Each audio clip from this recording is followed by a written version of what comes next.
What's up, y'all? Welcome into another edition of the DNVR Rams podcast presented by our friends at Branded Bills. Head to brandedbills.com. Use that code BBDNVR for 15% off of your first order. Happy Monday, y'all. First show in almost a week, so it's been a while. Schedule obviously got thrown off a little bit with me being out in Vegas for the Mountain West Tournament. I tried to do some audio-only podcasts out there. There was just so much background noise. I didn't think that it would really be listenable by the time I was done with it, but a ton of written content up on the site for you to check out. Take advantage of that Die Hard promo right now. You get deals at the bar, you get a free shirt, basically getting a year's worth of coverage for the price of a t-shirt. If you appreciate what I do, if you want me to be able to continue to do that and maybe even expand on my CSU coverage, I encourage you to become a DNVR Die Hard. We've got a lot to get into. We're going to mostly talk hoops. Probably both shows this week will really kind of lean into spring football starting next week, but there's not going to be any practices with the students on spring break this week. So I figured we'd kind of lean into it. We'll set the scene for what's actually a really fun NIT field featuring 5 Mountain West teams. Could have had upwards of 8 had Boise State, San Diego State, and GCU elected not to skip the postseason, but still could really be fun. We could get another CSU New Mexico matchup. There's technically a world in which we could get the Border War Part 3. We'll talk about that. We'll also talk about an opportunity for the CSU women's basketball team to potentially pull a major upset.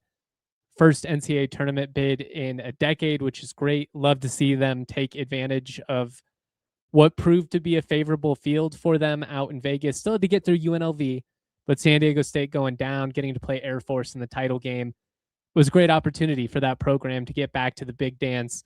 Hopefully won't go another decade without getting a bid, but a tough draw. Michigan State, 17.5-point underdogs the last I checked. CSU, they're going to be down their best player, obviously, with Lexus Bargesser blowing out her knee at the tournament, which was a shame. But all of that said, just fun to be in the field, and you never know. I mean, I was in the building when St. Peter's upset Kentucky, so I know as well as anybody, anything can happen in the NCAA tournament. You got to play the games. I'm looking forward to it. Shout out to everybody in the Toyota chat. As Dustin says, shout out the women's basketball team. Really awesome to see them get to the NCAA tournament. Eric wants to know, how far do I think they can go? Frankly, you're almost 18-point dogs, so logically shouldn't be expected to win this game against Michigan State. But again, you never know. Sometimes weird stuff can happen in the tournament. You just want to get there and have an opportunity. A decade ago, the Rams matched up against a top 25 South Florida team and had an opportunity at the buzzer to, potentially force overtime. So it's one of those, you just kind of see how it plays out. You're certainly in a tough spot if you are that team, down your best player, playing a team that's going to have a significant advantage when it comes to size and just general athleticism. And the best player you had that would have matched up with Lexus Bargesser isn't going to be in it. So, I mean, it's a tough draw. It's a really tough draw. I am going to miss the Mountain West tournament. I wrote about it. I posted about it a bunch, had a bunch of sappy photos from the last 10 years. It's an event that means a lot to me. It was kind of the first big event I got to travel for as a credentialed member of the media back when I was in my collegiate days, student media, working on the CSU campus. I had worked up to it, started covering the women's team for about a year and a half, kind of started to segue into the men's side of things. But then that 2016-17 season kind of took over as the head men's basketball guy. Actually got to see CSU make the title game in my first trip out there. Gian Clavel, Emmanuel Amagbo, the Magnificent Seven. That was such a weird season. You had a couple of players get kicked off of the team halfway through for academic ineligibility, and then a team with 7 scholarship players and a walk-on, Juan Sabino, are able to go on a pretty nice run down the stretch, ultimately come close to making to the tournament. I've loved every moment of it since. I know that the Pac-12 is going to be awesome, especially on the hoop side of things. Can't wait to see Gonzaga come to Moby annually. I can't wait to see what the competition looks like in that league, and it should be great. But the sentimental sports fan in me, who has, really only known this conference, the Mountain West, it was drawn up when I was 3 years old, actually started competition when I was 4. The thought that Friday night's showdown between New Mexico and San Diego State being the last time I'm going to see that, or that any of us are going to see that at the Thomas and Mack Center, that's genuinely sad to me. I think it stinks that we are losing a really fun hoops brand in New Mexico. There are other teams that I would have been open to having come along for the ride as well. I understand why a lot of these teams were not included in this realignment debate, and I'm not trying to have the same conversations we've had for 2 years now. I get it, funding, TV markets, all of that type of stuff. New Mexico didn't have an AD at the time, which certainly didn't help their cause, but they are an awesome basketball brand. The Pit is an iconic venue, and their fans travel well. I mean, they show up in masses. I would say as a whole, nobody travels better than New Mexico fans. San Diego State fans travel well the further that the team goes into the tournament. Utah State students show up the best. But I'm going to miss this iteration of the league. The last 15 years have been really fun. The parity has been great. Over the last 5 seasons, you've had 5 different regular season champs and 5 different conference tournament winners. You don't have that in every league. Feels like every year you go in thinking there's 7, 8 teams that could legitimately go on a run, and it's just weird, the end of an era. I liked being on the UNLV campus. It's a little bit more convenient from a cost-effective standpoint. It's gotten out of hand in Vegas, guys. I'm not gonna lie. I love Las Vegas. I've always enjoyed going out there. Probably a little bit over it, just having been 2 to 3 times a year for a decade between the tournament, media days, and everything else that I end up out there for professionally. But it really feels like post-COVID, the cost has just gotten asinine. I mean, the food on the Strip is absurd. Went to Popeyes, got like 3 chicken strips and a mashed potatoes. It's $20. You get a coffee and a water, that's $15. It's crazy. Everywhere's understaffed. Feels like everywhere is kind of run down right now. And to me, they're just kind of getting in their own way by trying to price gouge you every step of the way. And I liked that about being on the campus. As you got away from the Strip a little bit, you could walk over to In-N-Out, or there's a Raising Cane's right there, or Roberto's Taco Shop, which is a great West Coast joint. I mean, it was just a really nice setup at the Thomas and Mack Center, and I'm going to miss it. Again, think the Pac-12 is going to be awesome. Sounds like that tournament's probably going to be at the MGM Grand, which will be a more intimate setting, which I think will make it really cool, especially with some of those teams that travel well, like Gonzaga, San Diego State, etc. But I do hope to see a little bit more green and gold represented out in Vegas in the coming years. I'm not going to shame anybody. Again, the price is just tough, and the logistics of it all. Not everyone can take a couple of days off of work and go out to Sin City and pay out the wazoo for a multi-session pass. The tickets are expensive. The hotels are expensive. The food's expensive. Everything about it has just gotten so out of hand. But when you experience those Utah State students or the New Mexico fans just filling the arena, it makes a big difference, and it's pretty unreal. And honestly, that would be my challenge moving forward, is maybe you aren't going to be able to turn out like New Mexico fans. I get it. It's a lot closer drive too. But I hope to see the CSU students match the energy, like even in Moby, that the Utah State students bring. Like, they've got all these coordinated chants and dances. They're ball knowers. They're into the game. Not trying to take shots at CSU students, because I think the turnout has actually been fine for the most part these last couple of years. I don't know if it was quite what it was this year compared to the last couple of years. Lost a lot of star power. I suppose that makes sense. But it does kind of feel like the atmosphere in Moby. The Moby madness isn't quite as mad as it was. It felt a little sterile at times this year, and I think part of that is you have an older demographic as far as the non-student crowd goes. I think part of that is also just with the DU loss and how some things played out. It was pretty clear that the NCAA tournament would be a long shot this year, but I hope to see the energy ramped up a little bit next year in the Pac-12 era. I will say that going to kind of put the challenge out there to the CSU students to bring the ruckus, to bring the energy. All of that said, I'm really going to miss the Mountain West tournament. I'm thankful that I got to be out there one last time. Like I said, first time I went out there, it was kind of a validation of me as a basketball writer, and really every year since, it's just been a blast. I've seen some really high level games. I'll always look back on that 2020 matchup between San Diego State and Utah State.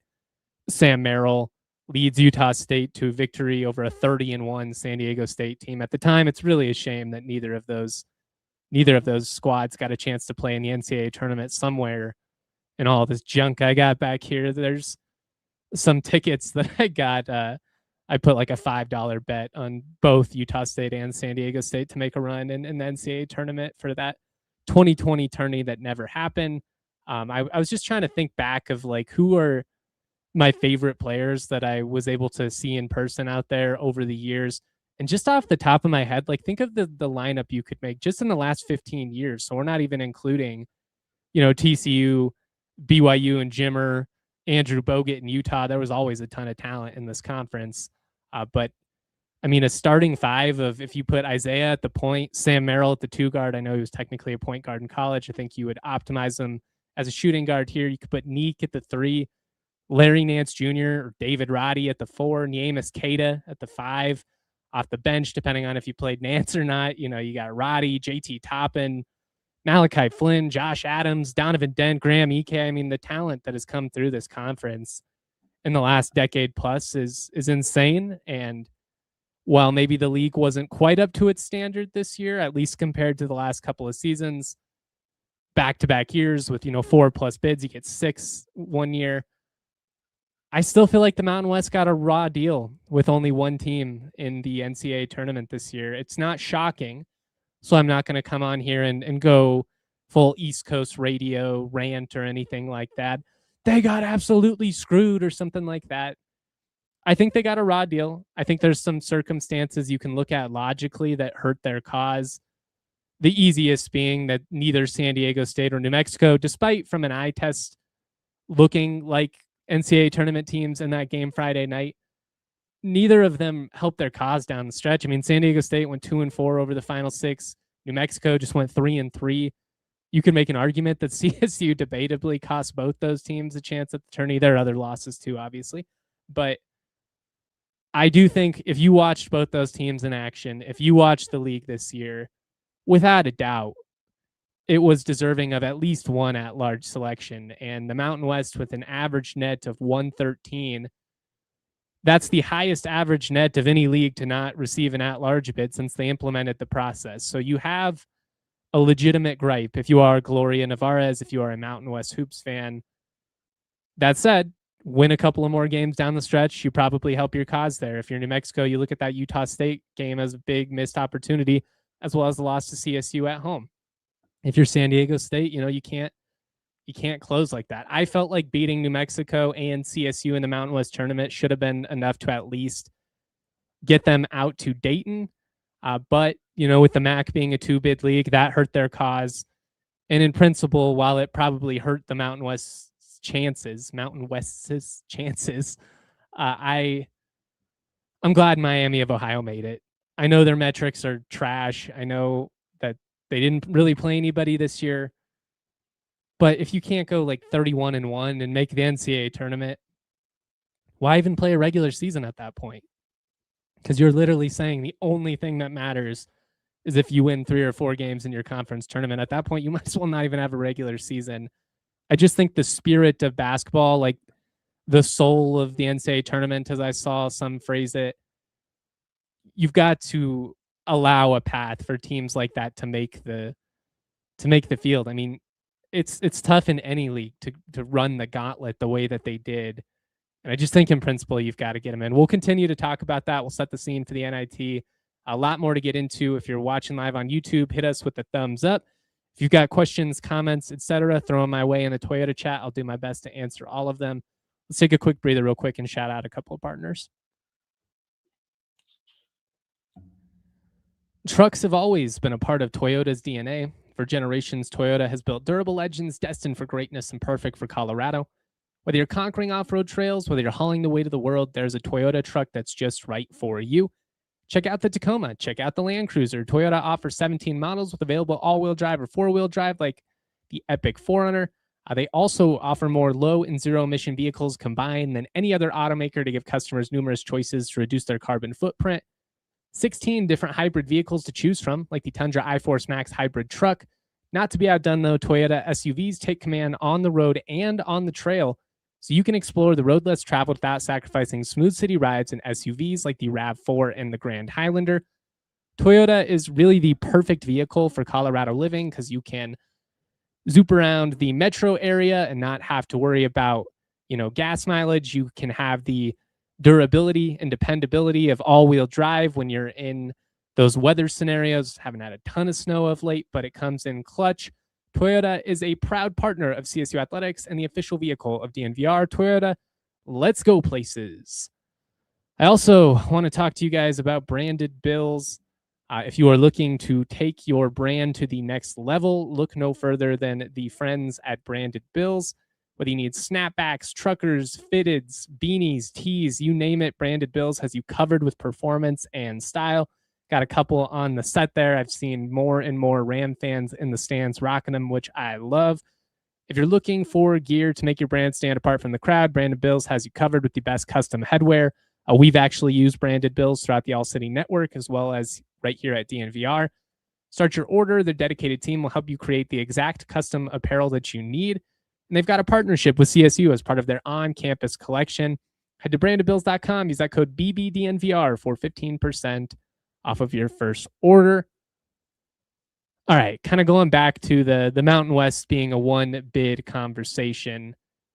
It's not shocking, but I do think they got a raw deal. And I think it's frustrating that the same arguments that get used to prop up leagues like the Big Ten, the ACC in some years, even the SEC, the Big 12 is just a juggernaut. So you could probably put the entire Big 12 in, and most of them would be deserving. But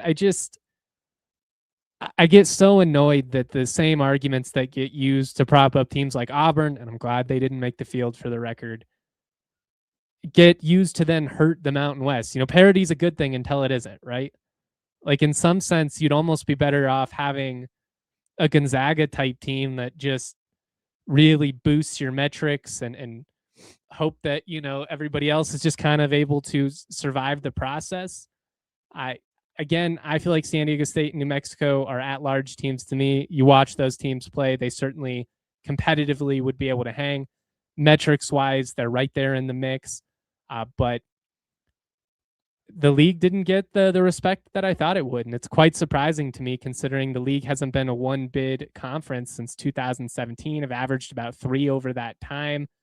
Got 6 a couple of years ago. Didn't think it was going to be one of those types of years, but 2 certainly. And I think you could make a case that they were deserving of 3. You've got 6 teams in the top 75 in KenPom, 8 or 9 in the top 150.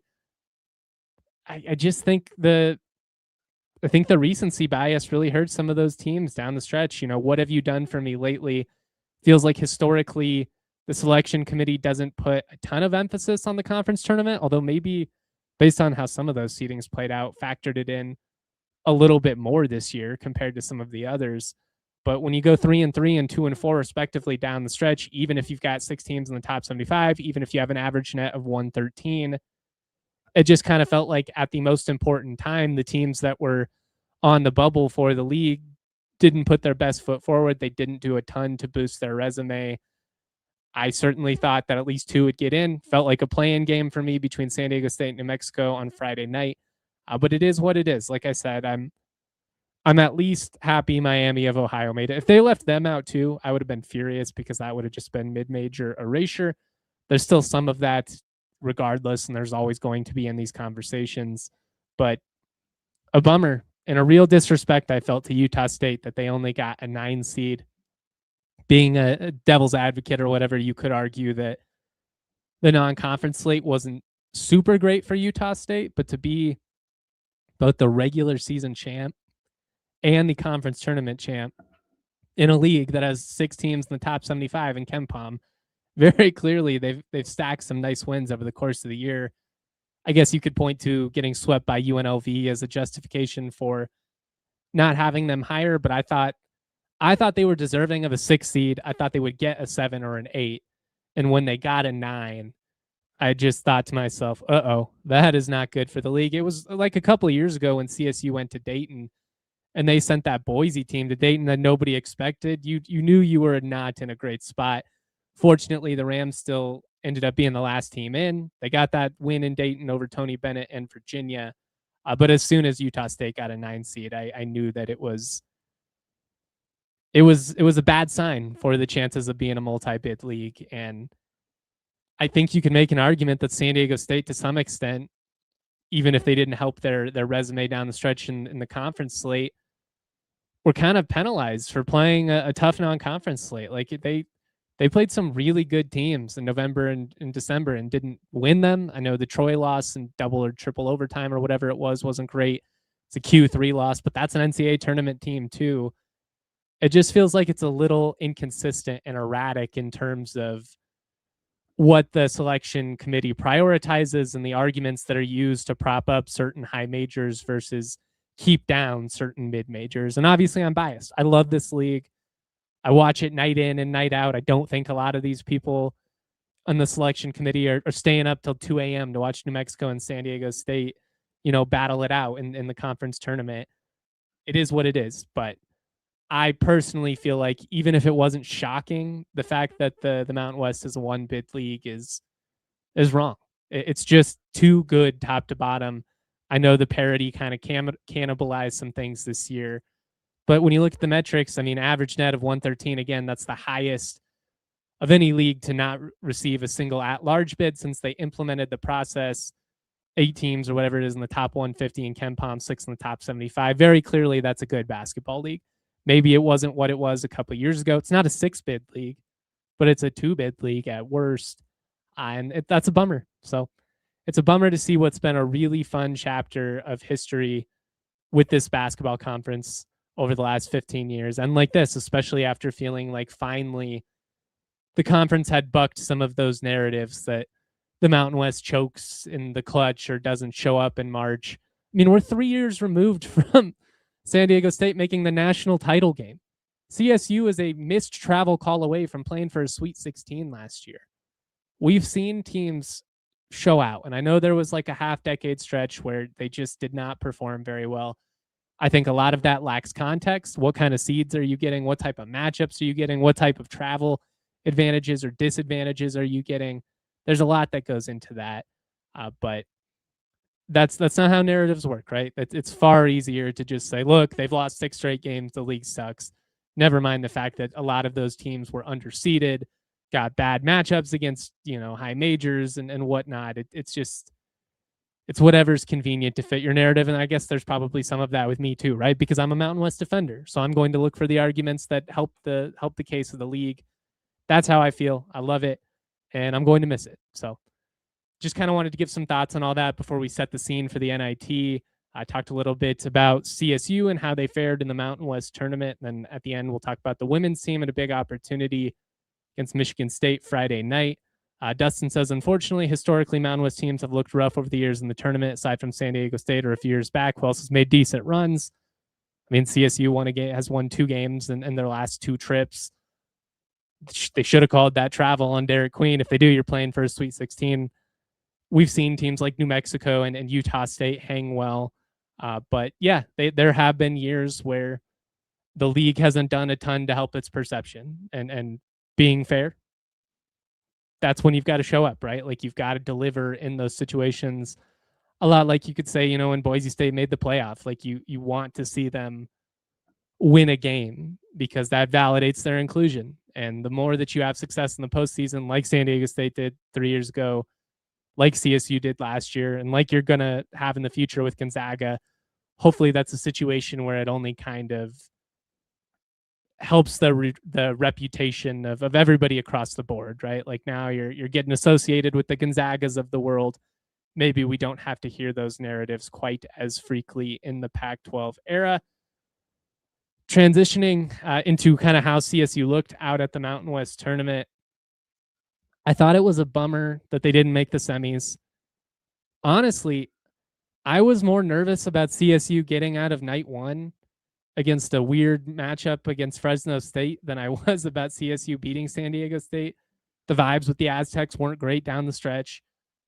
Seems like a team that is kind of checked out to an extent, but also, once you get out there and you have a chance to play for a tournament, kind of felt like their brand came into play. But I liked CSU's chances of winning that game going in. Felt good that morning, even after they had to win in a kind of grimy way against Fresno State. That just wasn't that surprising to me, that a team who you struggled with in both matchups, that you knew was going to play hard defensively, that has some key pieces, and Deshaun Gorey and Jake Heidbreder, I was able to give a Rams a run for their money. They led by as much as 8 in the second half before CSU kind of turned it on. Huge credit to Jace Butler, who was awesome.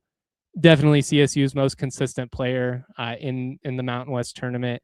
Had 20 points in that win, career high 6 3-pointers. Great to see him. Also had 14, 4 of 12 from the floor, so not quite as efficient in that game against San Diego State, but really nobody was. But yeah, in that game against Fresno, it was just kind of what I expected, where Fresno would hang around. You knew their guys were going to get theirs. I mean, I didn't expect Heidbreder to go for 26. Keeping Gorey to 12 was a win after he averaged, I think, 18 and a half in those first two matchups against the Rams, but 12 and 10 from him, still a solid showing. Very intrigued to see where he ends up next year, because somebody is going to throw a bag at that dude. But it felt like if you could just avoid a letdown against Fresno, grind it out, do whatever it takes to get to that semifinal against San Diego State, or a quarterfinal, you had a good chance to make the semis. And unfortunately, against San Diego State, it just did not go well. I mean, offensively, completely out of sorts. Couldn't hit an open shot to save their life. I mean, the Aztecs were kind of begging the Rams to make a comeback on them. And it just felt like they had that 11-0 run at the end of the first half, where things just kind of really compounded for CSU on both ends of the floor. And that's the difference in the game there. I mean, you take away that stretch, it was more or less a back and forth affair. And the Rams just couldn't do enough to chip away into that deficit. I mean, you got to credit San Diego State and the defensive intensity that they play with. Not trying to be sour grapes, but it does feel like they get a fairly favorable whistle for their style of play. It's not even about the calls you don't get. It's the calls that go against you after getting hacked to death on the other end, and then you pick up a ticky-tacky one that are just so frustrating. And I do feel like there was an element of the Rams kind of getting out of their game, getting a little frustrated with the officiating. There was a lot of commentary, from the players on the bench, from the staff, a lot of John back and forth with the refs. There were a couple times I thought CSU might actually pick up a tee. I understand the frustration, but I think San Diego State kind of took CSU out of it mentally, at least late in that first half. Now the Rams came out and they responded. They got stops. They had an opportunity to cut back into it. They just couldn't ever get that big momentum swinging shot the other way, right? Like, the Aztecs are missing free throws left and right.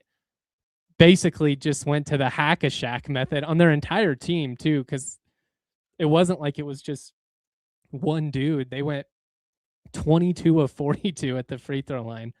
Insane. I believe statistically they are the first team to shoot less than 50% at the free throw line and hit just 1 3 and win in a conference tournament game in over 15 years. That stings if you're CSU. This game was there for the taking, but the Rams just got bullied on the offensive glass, especially in that first half, gave up way too many second chance opportunities. Offensively, CSU's bigs really struggled in both games, but especially against San Diego State. I thought that was as tough of a game as Kyle Jorgensen's had in his career. Very talented player. a big part of what makes CSU dangerous when things are going right. He's so skilled, the ability to pick and pop, stretch the floor.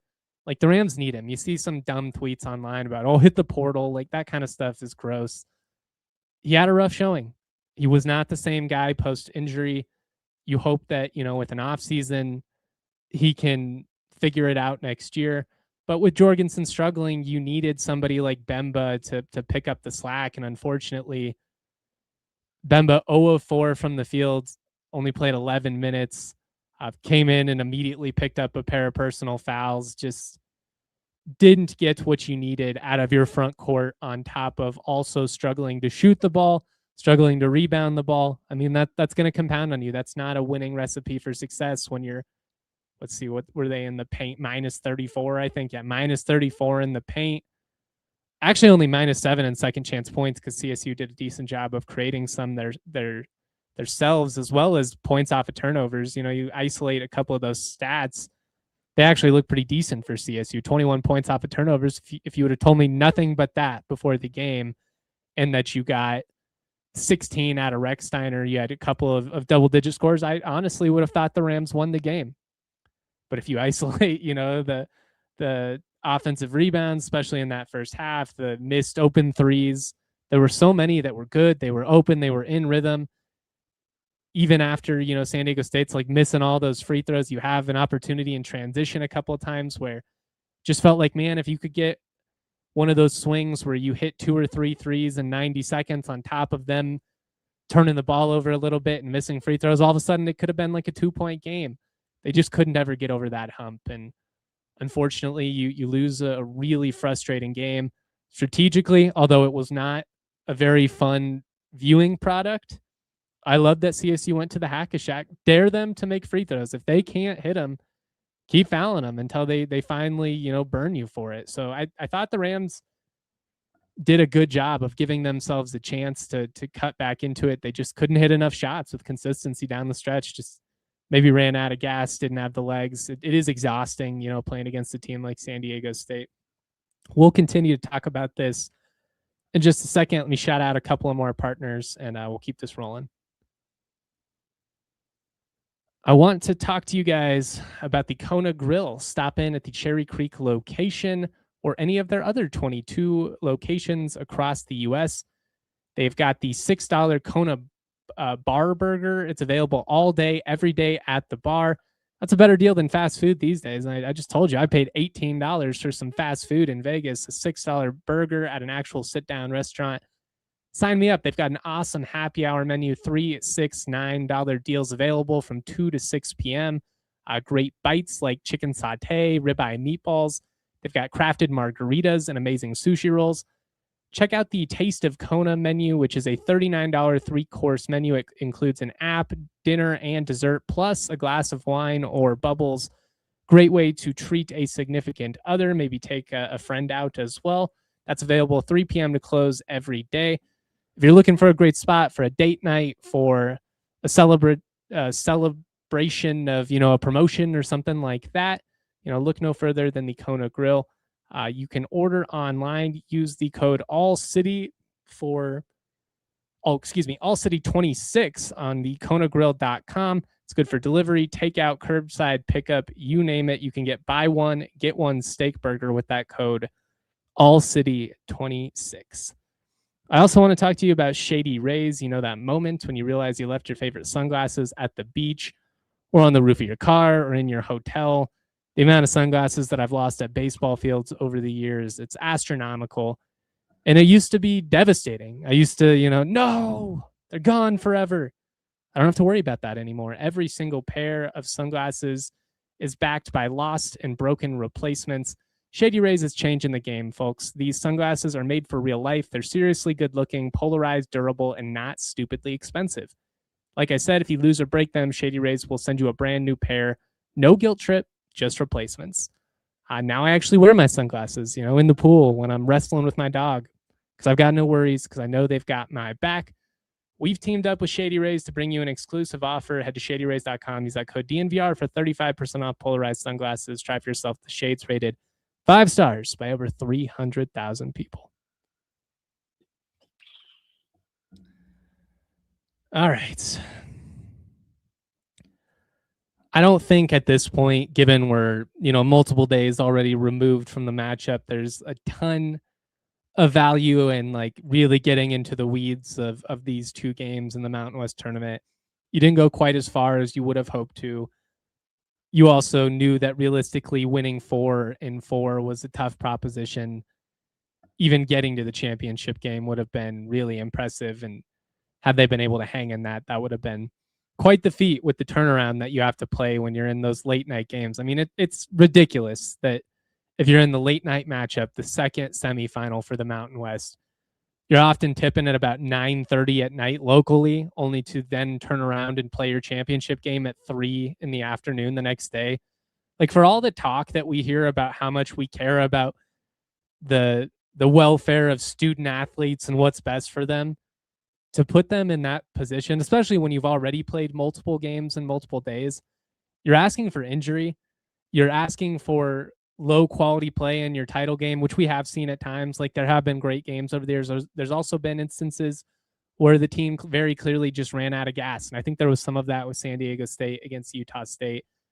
They had to go to war. I mean, the game came down to the final seconds against New Mexico Friday night. Now you're playing the best team in the league on, like 8 hours turnaround. It's just absolutely ridiculous. Whatever the Pac-12 does, they've got to find a way to not have that be the same schedule. Like, the fact that it went over a decade and nothing was changed is just gross. I get you want that exposure on CBS, but to put your teams in that position, it's frankly just bullshit. And I'm glad that it won't be a thing anymore. I just needed to ramble about it because the lack of common sense with doing it that way is insane. But if you're looking as to why CSU, came up a little bit short in its goals in the Mountain West tournament, again, the bigs were not great. Jorgensen really struggled in both matchups. I thought defensively he had a pretty rough game against Fresno State. Then, didn't follow it up with exactly a banner night against San Diego State. Missed some shots, was bad on the glass. I mean, it was just a tough game for him. And being fair to him, I think he's got a very high ceiling. Very much hope he's back. Like, he's skilled enough that he's going to get significant offers to go play for high majors. So be careful what you wish for if you're one of these, idiots on Twitter, telling him to hit the portal or something like that. But they needed better play out of him to have an opportunity to win this game. And that's just the cold, hard truth. He's not the only guy that struggled. I thought Jevin Mooney's had more turnovers than I'm accustomed to him seeing. Kind of seemed like his legs weren't quite there at the end, which, hey, that guy had to carry a lot of miles for this team this year, so I'm not taking any shots at him. But between Jorgensen struggling, Bemba not really being able to make an impact, and then not getting a ton of offensive production out of Mooney's, Recksteiner missing a lot of open shots, his hot streak that he had during the win streak kind of fizzled out here over the final regular season game and then the two conference tournament games. You needed somebody to elevate. And unfortunately, really, other than Jace Butler and Kerry Booth had some nice sequences as well. You just didn't get that consistently across the board. And it's why he came up a little bit short. It's a bummer. Certainly would have loved to have seen this team go dancing for the fourth time in 5 years. That said, I don't think you came in with the expectation they would be a tournament team. I think you had the hope they would be a tournament team. I think there's a world in which this team very realistically could have gone dancing, had 2 or 3 things gone differently. The injuries are a big factor in all of that. If you don't suffer a metric landmine loss to DU in November, that certainly would have helped the cause, as would have, not letting a very winnable game against Fresno on the road slip away, blowing that game against Utah State when you hit a bunch of threes. Like, there are a lot of things you can look back on and think, woulda, coulda, shoulda. That's a bummer that this team was not able to pull it out. But again, realistically, having to have replaced over 85% of your minutes in rotation, you just hope to see this team factor into the conversation, to be in the mix competitively, to have a shot at the end. And they did that. Again, the DU loss, that's unacceptable. You can't have that moving forward. You also beat CU at home. You also went 10-2 in the non-conference slate. So overall, it was a solid showing. And you beat the 2 teams that made the American title game by double digits. You thump both those teams. That's where it stings too, to think what could have been. But when you factor in all that, win over Wyoming, you beat San Diego State, you beat New Mexico in the pit. I don't know if any first-year CSU coach has ever done that. I think there's a lot to feel good about, but more than anything, I think the vibe moving forward feels very much optimistic. I'm not expecting a mass exodus. A lot can change. All of a sudden, a couple of schools come in with a big offer, and then the Rams are sitting there thinking, well, what happened? That really compounded on us. But the indication that I get based on conversations behind the scenes, as well as what we heard on the record from guys like Jace Butler and Brandon Rechsteiner at the podium on Thursday night, was that these guys are very much happy with the situation that they're in. They feel valued as basketball players and individuals. They talked about how much it meant to them that the staff, and Ali especially, continued to pour into them even when things were going bad. Even when they were struggling in January, he's still out there individually working out these players, and you saw them grow because of it. I just feel like you have a lot of guys who have already been on the other side, and they recognize that the grass isn't necessarily greener. The paycheck might be, the cash might be a little bit greener, but in the big picture, is it truly best for your individual development? Is it really giving you your best opportunity to play as a pro? I'm never going to fault somebody who accepts a massive offer thrown their way. Like, what are you supposed to do if you're Kyan Evans? Turn down $1.7 million, an opportunity to play at UNC? Even the coaches would tell you, like, we can't tell him not to take that offer. Sure, we try and sell ourselves and talk about everything we'll do for them, but sometimes there are numbers that are just too big to walk away from. It doesn't feel, to me at least, like you're in a situation where you're going to have players be getting offered $1 million plus. I don't know that for sure. Certainly somebody could look at a Jorgensen and his upside and versatility, as a big, and be willing to throw a check his way. Somebody could say, give me Rechsteiner's 3-point shooting capability, or somebody like Jace Butler, who I think has a really bright future. But I feel pretty good about the chances of Butler, Rechsteiner, and Booth especially being back next year. And honestly, I feel better about Jorgensen's chances of returning than I did at the beginning of the year too.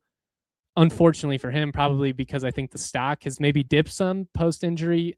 Statistically, after the injury, kind of down across the board. Didn't have a ton of standout moments in that stretch. I thought he looked good as a passer, but he didn't shoot the ball with the same consistency. He certainly was not as impactful in the post. Had he played like he did in November, same thing with somebody like Pasquarelli, they are probably commanding big money. And again, there's no guarantees. There's still a world in which somebody throws some money their way. But I think a lot of these guys are going to look at the situation and understand that the Rams have a chance to be pretty dang good next year, especially if the majority of this core sticks around, instead of being in a position where you need 8 to 10 weeks to kind of get some of these guys out of their shell and get them to a playable position. They should be able to kind of hit the ground running. And that's why, despite the NIT not being quite as glamorous as it once was, it's certainly lost some luster over the years. I think there's real value for this team, just like there was back in 21 for that team who was just left out of the field. I think they were the second team out, if I remember correctly. When you look back on that run in the NIT, no, it's not going to be revered like, beating Virginia or doing what CSU did last year. But it gave those guys a valuable taste of the postseason. The very next year, you see CSU go on, turn a 6 seed in the NCAA tournament, the highest ever bid this program has ever received. There's value for these guys of getting more opportunities in these high stress scenarios where it's one and done. Like, the more experience you have in that, the better it's going to benefit you down the line in the conference tournament, hopefully in the NCAA tournament. And the more you get a chance to play and grow together. And I think the fact that this team wants to play is really exciting, because there's a lot of teams that just said, no, we're good. San Diego State's a great example of that. Boise State's a great example of that. GCU even, who I know a little bit less about. But, San Diego State and Boise State, to me, I think it's lame they're opting out. I don't think it's shocking, especially for teams that are probably going to have pretty significant turnover. But it just kind of sucks that in principle it's become logical to lean into the idea of, well, what's the value of playing in this for me? I get monetarily especially when it comes to like injuries and pre-draft and all that it gets a little bit complicated. But I love that this team has been like, you want to know what? We want to continue to play. We're competitors. We enjoy playing together. We enjoy playing for Ali. No, we didn't get where we wanted to go, but we're going to play for pride. We're going to play for ourselves. And to me, that's a really positive indication of kind of the direction moving forward, and the fact that you should be able to maintain the core of this roster. Now, that's not to say you won't have changes. I don't want to speak for them. This is purely speculation. If I had to guess, Japa is going to portal. If I had to guess, McConan probably going to portal. Darnaz Slater is somebody who could probably play a far bigger role on a team elsewhere. I'd love to see him stick around because I think he could be a key role guy, but would not be shocking, if you lose him. And then, who knows? Like, we'll see what happens with Jorgensen. We'll see with Augie. Augie is someone who I think didn't quite live up to what was projected. And I certainly thought he was going to be a really nice fit. He's a skilled player, and you see that. Had trouble translating physically more than I would have anticipated. That's a bad read on my part. I'll just own that. I thought he would be more impactful than he was. He's someone I could see potentially going back down a level, or not even down a level, but, to a little bit smaller of a mid-major where he probably is going to translate physically better than he will in the Pac-12, but maybe he does stick around. The staff certainly values him. The fact that they continued to play him over the course of the year speaks to, how much they respected him as a player and appreciated his buy-in despite some of the physical limitations. But I mean, you keep a Jace Butler around, you keep Rechsteiner. That's a really solid, 1-2 punch along with Booth, who you would assume can continue to ascend. Jorgensen sticks around. Now you're in a situation where you got to go out and get a wing. Ideally, somebody who can offer you some ball handling capabilities, kind of similarly to what Neek and Jevin did this year. Neither of those guys are point guard by trade, but they can run the point for you, and they can do some things as facilitators, which then frees things up for, Jace Butler and Rec off ball, which is going to make them more dangerous as three-point shooters, Rechsteiner especially. I do think you explore the point guard market. This is something I've been asked about a lot. I also think there's a very realistic timeline in which we see JoJo McIver make the type of leap in year 2 that Cayenne made, that Isaiah made back in the day. I thought he really popped defensively over those last 5 games or so, and I thought he looked more confident on the offensive end, willing to attack the rim a little bit more, willing to take some of those open jump shots. It's a really tough position when you're a freshman player, not getting guaranteed minutes night to night. You're going to be a part of the rotation, but when could be 3 minutes, it could be, 10 to 15 minutes. I think it's easy to get a little bit gun shy, to be hesitant, because you don't want to make the wrong play. And there were times where he maybe tried to do a little bit too much and got in trouble. And then I think as a result of that, maybe got in his shell a little bit. That's the emotional roller coaster that's going to happen with young players. And you're going to see some of that even in year 2, like Gary Booth, Jace Butler, like all these other guys, like they're not finished products as of yet. But the defensive ability is already really high. He's probably a better defender than Zay or Cayenne were. I think he's got the chops as a facilitator, and I think he's a lot more dangerous offensively than what he showed. So I wouldn't give up my stock on JoJo McIver yet being the starting point guard next year. I do think you still go out and you add a veteran guy in the portal. I just don't know if it's necessarily going to be a star who you just slide into the lineup or something like that, because frankly, a lot of your money is going to be best invested in retention, because that's what's going to allow this team to make a leap next year. In my opinion, is if you can retain and not have to rebuild from the ground up like you did this year. There are certain years where it's just going to be like that, but ideally it's not a total overhaul year after year, and you're able to kind of hang on to some of these guys. But you never know, right? Like a big paycheck comes in at the last second, can really change things. I just feel really encouraged kind of going into these next couple of weeks. I think an NIT run would be fun for this team. I think it would maybe potentially, allow for some of these guys who didn't give their best showings out the Mountain West tournament to maybe get a little bit of that confidence back. I do think there's some players on this team who wear their emotions on their sleeve, and that's for the best and for the worst at times. Like at sometimes when they're feeling it and they're hot and they're letting it fly like Rexsteiner, that can be tough. I think also with a guy like Jorgensen, rack up a couple of turnovers, give up some second chance points.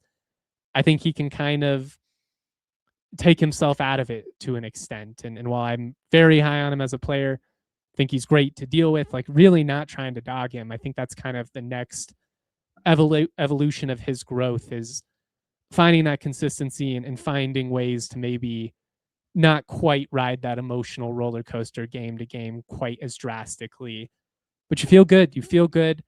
I would love to see the Rams win at home. I will say it's not a super ideal scenario playing on a Wednesday night at 9 p.m. while the students are on break. Gonna anticipate that the crowd is not stellar. I unfortunately won't be able to be there in person Wednesday night. Got the overlap with the huge Avs Stars game. We'll have it on and then we'll rewatch after the Avs game and certainly we'll write about the matchup and give you all the content that you're accustomed to. But if I'm not tweeting with the same frequency, that's because it was a tough draw. I was really hoping they'd be playing on Tuesday, playing on Wednesday. So we'll see what happens there. St. Joseph's 22-11 on the season, number 116 in KenPom, so respectable. Feel like a third tier Mountain West level type team. They did go 7-1 over their final 8 though, so closed the season strong. As far as common opponents go, they were 2-0 over Loyola Chicago, who CSU beat in the non-con. Will host at Moby next year too, for the record. And then they were 0-1 against UNLV, who they lost to by about 15 back in November. A lot's changed since then. But just kind of throwing it out there as far as what stands out about St. Joseph's. Really solid defensive metrics across the board, 2-point and 3-point defense, both solid. It's a top 75 team in defensive efficiency. Could be a grind of a game, especially if the open shots aren't falling. I do think you got to be careful of getting lulled into a 3-point shootout. They're not a great 3-point shooting team, so that could be an area where you're kind of able to separate, especially at home. You would hope the Rams shoot the ball with a little bit more consistency. This is a winnable game, and it potentially sets up, a matchup with Cal, and then if you can get through that, assumingly round 3 versus New Mexico, there is technically a world where the semifinal, I believe, could be CSU and Wyoming, so that could be kind of fun. It's a fun field. The fact that a lot of these high majors are too good to play ball has actually resulted in the NIT being kind of quirky and fun, especially for us mid-major fans. Like you get a ton of Mountain West representation, a lot of Missouri Valley, you got like St. Thomas. Like there's some really fun mid-major brands in here, and I'm excited to see how it all plays out. I would assume because you play on Wednesday, if you win, you're playing Sunday night, although I don't know if that's a guarantee based on how things play out. Personally, I hope so. My little brother's getting married. It's his bachelor party on Saturday night, so that'll be a tough one for me if they do end up getting, matched up with Cal on Saturday. But you just want the postseason experience more than anything. Like if you won the NIT, no, you're not going to look back on it and view it with the same reverence of even one NCAA tournament win over Memphis. But there's value there. And in principle, I love guys who love to play basketball. And I think it's a little lame that we've become so normalized to just accepting opt-outs in all sports. And I understand I've never been in a position where I had millions of dollars at stake in the pre-draft process, and there's unique context for all the different sports and all these different conversations. But just from the simple standpoint of I would like my alma mater to be down to play anyone, anytime, anywhere. I'm really stoked that the Rams and a lot of these teams in the Mountain West are going to play, because I think a lot of these teams are intriguing. Wyoming is a dangerous team in this field. Their metrics were awesome over the final 6 weeks of the season. Dre Gibbs, Lawhorn, and UNLV, that's a dangerous team. Like he could just go off for 40 every night. New Mexico, maybe they're going to be so pissed they go and win the whole thing. We'll see. Certainly, I'd love to see CSU win it. Don't get me wrong. But just get a couple of games, get some more postseason experience, and then, get to April. That's the thing about the Crown is, while it sounds great in theory because you get NIL money out of it, you're playing right in the heart of the recruiting calendar. And honestly, as more of a traditionalist, and this is a very old man take of me, albeit, I get live golf vibes from the Crown, where I'm just kind of like, we don't need you. We already have a process that works just fine. We don't need you. That's how I feel. And more than anything, I just don't think it's beneficial to go against the grain with the recruiting calendar, especially when you are again going to have to go out and land a couple of key pieces. But the outlook feels very, very bright for this program. Before we get out of here, I did want to give one final Mountain West power ranking on the air. We've done it all season. Last iteration of this league as we know it, pour one out, and then we'll wrap up with just a couple of thoughts on the women's team. Tough one for Air Force, guys. That might have been the worst Mountain West team of all time. They went 0 in the conference slate, 0-21 between the regular season and the Mountain West tournament. You feel for them, and the post game commentary was frankly heartbreaking. Basically, the associate head coach who took over, after all the drama and scandal, I was just like, we stuck together, man, and talking about like winning in life and not always, winning on the court. And you just felt bad for them, like human to human. I felt really bad for that team. It's a situation where like, maybe we really don't need all 12 in the field. But Fresno, I've got at 11. I dropped them below San Jose State because San Jose State goes out and pulls the upset, man. Tim Miles, get that dude out of San Jose, upsetting Boise State. Their fans were shell-shocked. I love to see it, not because I'm trying to take shots at Boise, but just because always going to root for my boy Tim Miles. Great to see them. Colby Garland, too. Just feels like they're a little bit more dangerous. I've got Wyoming at 9. Felt like I should have had them a little bit higher than that, but I also feel like UNLV is the better team. And so those two are very comparable in my estimation. Boise, I've got at 7, Grand Canyon at 6. Just felt like neither quite lived up to their potential. Good veterans, guys that had been in the league, and just kind of underwhelmed when it mattered most. Had good stretches, but just didn't have the consistency. Nevada, like most Alfred teams these days, like you see the talent, you see what they could be.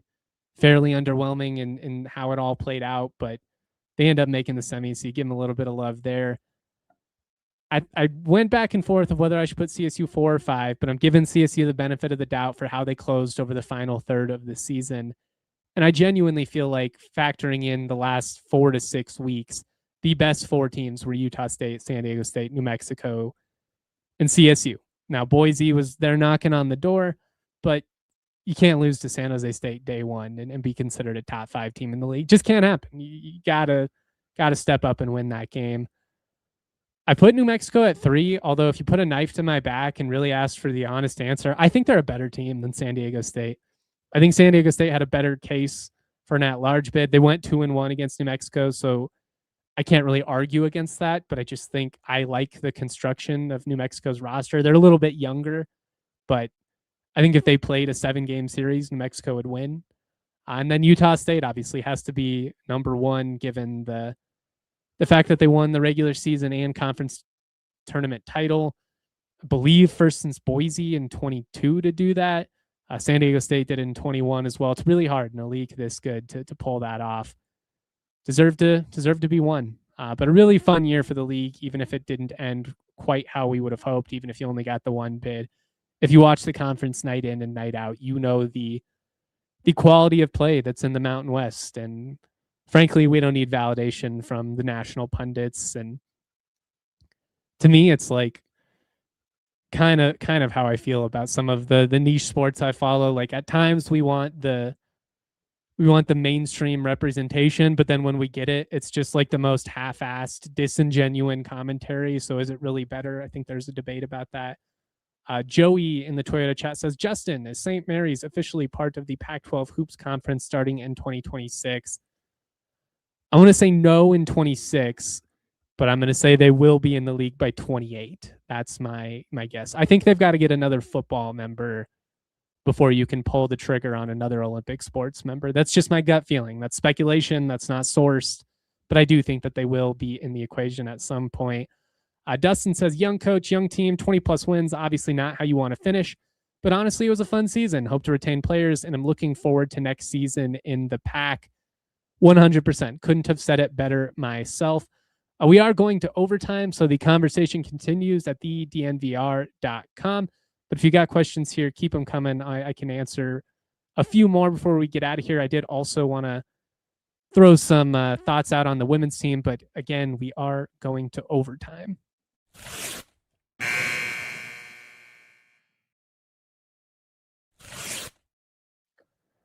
All right. I can talk a little bit about the NCAA tournament field on the men's side in just a sec, but I did want to make sure we hit on the women's team as they are going dancing for the first time in a decade. Don't feel great about the chances against Michigan State, especially without Bargesser, 17.5-point dogs. But you never know. You get hot from 3-point if you can force some turnovers. If Brooke Carlson can get to the line, you've got a shot. I do think you're going to have to be better from the perimeter than you were in those late couple of games in the tournament. Would be huge if you could get the type of shooting out of Marta Lemaine that you got in the tournament. Felt like that kind of came out of nowhere. But I mean, she is a veteran, so she's got that possibility playing to keep her career alive. You love it. I did just want to say, I always struggle with the balance of women's hoops commentary because I'm not on the beat, guys. I wish I could be. Right around this time every year, I tend to get some tweets, comments, etc., that do put me in my feels a little bit, make me feel guilty. And I wish I could be around that program more. I wish there wasn't so much overlap, especially in the league slate where, often the men's team's playing and the women's team's playing at the same time. I'm covering CSU football. I'm covering CSU men's basketball. I'm also covering the Colorado Avalanche full time. I'm one man. I like to be at home with my fiance every now and then, see my dog. Like I would love the opportunity to give that program more coverage because it deserves it. But it's just me. And frankly, it's a numbers game, guys. Like I think volleyball deserves more attention than it gets too. But if I did a show that was purely CSU women's hoops and volleyball, the numbers wouldn't be there. I mean, honestly, I should only talk CSU football if I leaned into what works for the metrics. And if you don't believe me, like go look at the YouTube numbers when it's a hoop-centric show versus football. Like you could speculate about high school recruits and whatever on football. It'll do 3 times the numbers of like when I have the head coach of the basketball team on the show. And I hate that. I wish that men's basketball moved the needle like college football does. And that said, I wish, women's hoops, although continuing to grow, commanded that type of attention too. But like I only have so many hours in the week. I can only talk about so many things. And I, to an extent, have to kind of find that balance of what am I passionate about? What do I want to talk about while also satisfying the numbers, which in a business, like you guys want me to keep my job and continue to talk about CSU, then I need good numbers on the pod. And I get good numbers on the pod by talking a lot of football and occasionally hoops, but it just doesn't move the needle to the same extent. Maybe that's me making excuses. That's fair. But I just want you to know where I'm coming from. It's not as if I feel that the women's hoops program is lesser or that it isn't deserving of attention, because it is. It's just me.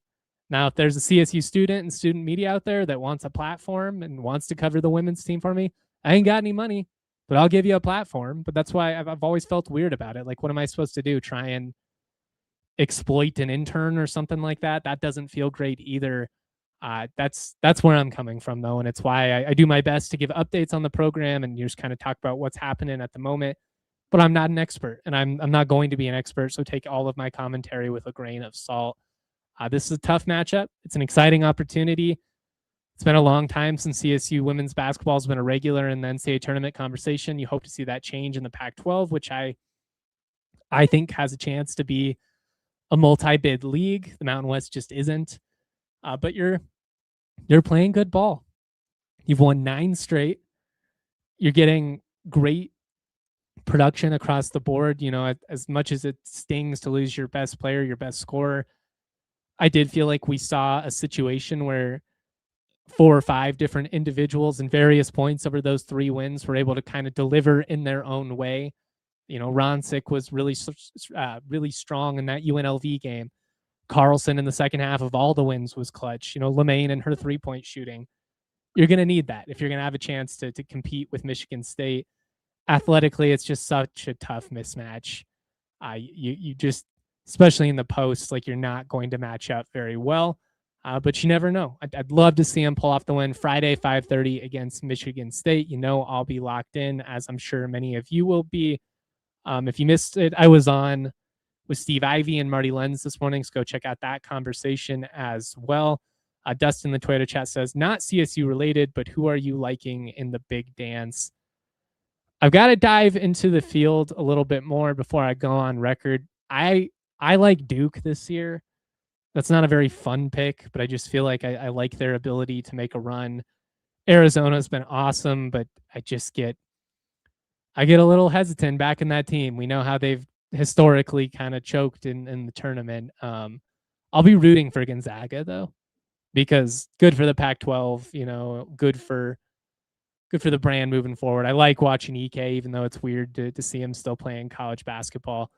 But Duke, I feel like, is kind of my gut as far as who I'm going to pick. I'll probably be rooting for Gonzaga, though. Maybe I'll do a tournament bracket for the DMVR Rams podcast community. If you guys would be into that, let me know, and I can make that happen. Thank you for listening to the DMVR Rams pod presented by Branded Bills. Head to brandedbills.com. Use that code BBDNVR for 15% off your first order. Be back Friday at 11 a.m., hopefully setting the scene for the second round of the NIT and talking about a big win on Wednesday night. We'll see what kind of guests we can get on here the next couple of weeks. Again, we'll have a lot of spring football talk coming up as well. Much love, y'all. Always proud to be. We all silly like the mayor.